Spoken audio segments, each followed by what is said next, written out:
নির্বাচনের দিনক্ষণ ঘনিয়ে আসতেই বেরিয়ে আসছে থলের বিড়াল। ক্রমেই দৃশ্যমান হচ্ছে রাজনৈতিক দলগুলোর ভেতরে লুকিয়ে থাকা বাসনা। ক্ষমতার অংশীদার হতে ভুলে যাচ্ছে অতীতের দেওয়া প্রতিশ্রুতি। হাসিনাকে বিদায় করতে দলগুলোর মধ্যে ঐক্যের দেখা মিললেও নির্বাচন, গণভোট ও জুলাই সনদ বাস্তবায়নের প্রশ্নে পাল্টে গেল দৃশ্যপট। তার অংশ হিসেবে বিএনপির চেয়ারপারসন বেগম খালেদা জিয়ার সঙ্গে এনসিপির হটকারিতাও প্রকাশ পেল। নির্বাচনকে ঘিরে কয়েকটি জোট গঠনের আলাপ আলোচনা চলমান। জামায়াত ইসলামী আন্দোলন সহ বেশ কয়েকটি ধর্মভিত্তিক রাজনৈতিক দল জোট করছে। বিপরীতে বিএনপি ও যুগপৎ আন্দোলনে থাকা দলগুলো আরেকটি জোট গঠন করছে। এর বাইরে এনসিপি, এবি পার্টি, গণ অধিকার পরিষদ সহ বাম দলগুলোর মধ্যে জোট গঠনের কথা শোনা যাচ্ছে। আসন্ন নির্বাচন বেশ আলোচিত, প্রতিদ্বন্দ্বিতাপূর্ণ ও কঠিন হবে বলে মনে করছেন রাজনৈতিক বিশ্লেষকরা। কেউ কাউকে চুল পরিমাণও ছাড় দিতে নারাজ। গেল মঙ্গলবার এনসিপি জানায় খালেদা জিয়ার আসনে কোনো প্রার্থী ঘোষণা করবে না তারা।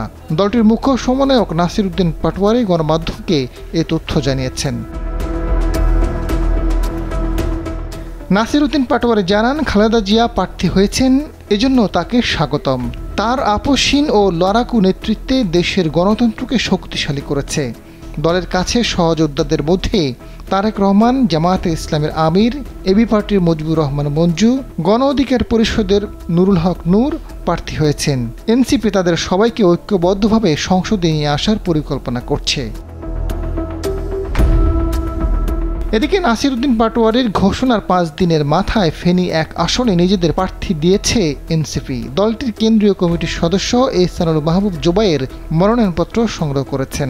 এই আসনে বিএনপির প্রার্থী খালেদা জিয়ার বিপক্ষে লড়বেন তিনি। তবে এনসিপির এমন সিদ্ধান্তে অবাক করেছে সবাইকে। ফেনী 1 আসনে খালেদা জিয়া পরপর 1991, 96, 2001 ও 2008 সালে নির্বাচিত হয়েছিলেন। মনোনয়নপত্র সংগ্রহ করে জুবায়ের জানান, তিনি ফেনী 1 আসন থেকে মনোনয়নপত্র সংগ্রহ করেছেন।